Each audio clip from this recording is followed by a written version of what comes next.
And one more.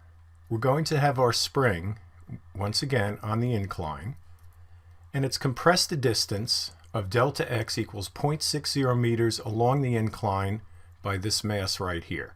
So you push it down a distance, and that distance is going to be 0.060 meters. You then release it. What is its velocity when it returns to its original position, which is right here, at which point, of course, it will lose touch with the spring and go shooting up like that. This time our problem starts with the box fully compressing the spring, so it will have elastic potential energy and gravitational potential energy.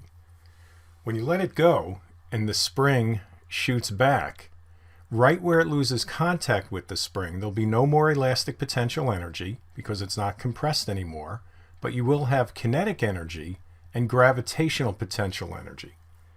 So here we go. We set it up first like this. We have the two potential energies, the initial ones equaling the kinetic energy, and the final potential energy right where it loses contact with the spring. We substitute in our values, and we're trying to find, let's see, the velocity, I do believe. So we're going to isolate 1/2 mv squared, and we'll continue the algebra on the next slide. Our next step is to take the square root of both sides, so we have an expression for the velocity. We note that h minus h0, well, that's delta h, right, the change in potential energy in the different heights. We also multiply through by 2 over m, and then we wind up with this over here. And now we weren't given delta h, were we? No, we were given delta x, this point here.